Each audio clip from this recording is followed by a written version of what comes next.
9 એપ્રિલથી ચૈત્ર નવરાત્રિની થઈ રહી છે શરૂઆત. શાસ્ત્રોમાં ચૈત્ર માસનું ખાસ મહત્વ છે.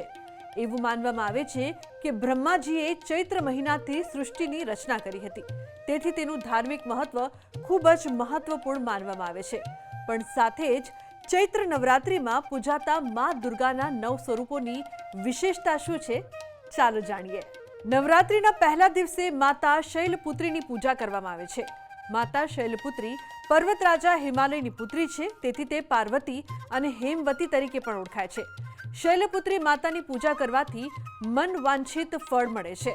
માતાના જમણા હાથમાં ત્રિશૂળ છે અને ડાબા હાથમાં કમળનું ફૂલ શોભે છે. નવરાત્રિના બીજા દિવસે માતાના બ્રહ્મચારી સ્વરૂપની પૂજા કરવામાં આવે છે. મા બ્રહ્મચારિણીની ઉપાસનાથી ભક્તોનું જીવન સફળ બને છે. બ્રહ્માનો અર્થ તપશ્ચર્યા થાય છે. તેથી બ્રહ્મચારિણીનો અર્થ તપસ્યા કરનારી દેવી થાય છે. માતાનું ત્રીજું સ્વરૂપ ચંદ્રઘંટા છે. માતાનું આ સ્વરૂપ આપણને હિંમતથી વિજય પ્રાપ્ત કરવાનું શીખવે છે. માતાના આ સ્વરૂપની 10 ભુજાઓ છે. એવી માન્યતા છે કે માતાની પૂજા કરવાથી દરેક પ્રકારના દુઃખમાંથી મુક્તિ મળે છે. નવરાત્રિના ચોથા દિવસે માતા કુષ્માંડાની પૂજા કરવામાં આવે છે. કુષ્માંડા દેવી વિશે એવું કહેવામાં આવે છે કે જ્યારે બ્રહ્માંડનું અસ્તિત્વ ન હતું ત્યારે કુષ્માંડા દેવીએ તેનું સર્જન કર્યું હતું. તેથી જ તે કુષ્માંડા તરીકે ઓળખાય છે. ચૈત્ર નવરાત્રિના 5મા દિવસે માતા સ્કંદ માતાની પૂજા કરવામાં આવે છે. કાર્તિકેય સ્વામીને ખોળામાં બેસાડીને બેઠેલા માતાનું સ્વરૂપ સ્કંદ માતા પ્રેમ અને સ્નેહની પ્રેરણા આપે છે.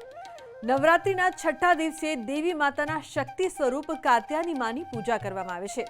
કાત્યાયન ઋષિની પુત્રી તરીકે જન્મી હોવાથી તેણીને કાત્યાયની કહેવામાં આવે છે. કાત્યાયન ઋષિએ માતા ભગવતીને પુત્રીના રૂપમાં પ્રાપ્ત કરવા માટે કઠોર તપસ્યા કરી હતી. નવરાત્રિના 7મા દિવસે માતા કાલરાત્રિ સ્વરૂપની પૂજા કરવામાં આવે છે. તેમના શરીરનો રંગ કાળો છે. તેમના ગળામાં એક માળા છે જે વીજળીની જેમ ચમકે છે.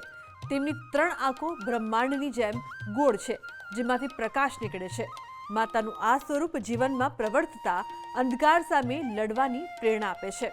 ચૈત્ર નવરાત્રિના 8મા દિવસે માતા મહાગૌરીની પૂજા કરવામાં આવે છે. મહાગૌરીએ ભગવાન શિવને પતિ તરીકે મેળવવા પાર્વતીના રૂપમાં કઠોર તપસ્યા કરી હતી. તેમની તપસ્યાથી પ્રસન્ન થઈને ભગવાન શિવે તેમના શરીરને ગંગાના પવિત્ર જળથી ધોઈ નાખ્યું હતું, જેથી તેઓ વિદ્યુત પ્રકાશની જેમ તેજસ્વી બની ગયા. ત્યારથી તેનું નામ મહાગૌરી પડ્યું.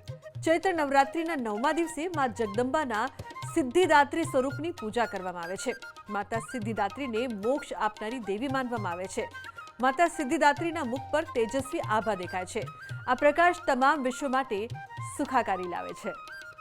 તો આજના મારા આ અહેવાલમાં બસ આટલું. ફરી મળીશું એક નવી અને મહત્વપૂર્ણ જાણકારીની સાથે. પરંતુ આ વિડીયોને આપ ખાસ લાઈક કરજો અને શેર પણ કરજો. નમસ્કાર.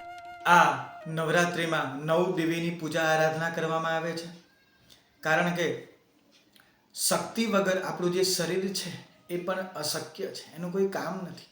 આત્મબળ અને શક્તિ માત્ર ને માત્ર માતાજીની સાધનાથી વિશેષ કરીને આપણને પ્રાપ્ત થઈ શકે છે. મંત્રો જાપનું મહત્વ છે, ઉપવાસનું મહત્વ છે, ફળાહારનું મહત્વ છે. ખાસ કરીને જે ઉપાસકો છે એ લોકોએ ડુંગળી અને લસણ ન ખાવા જોઈએ. ઓમ એમ રીમ ક્લીમ ચામુંડાય વિચ્ચે નમઃ આ મંત્રનો જાપ કરવો જોઈએ. અખંડ જ્યોત કળશ સ્થાપના ઇત્યાદિ કરી અને તમે પણ આ અનુષ્ઠાન કરી શકો છો.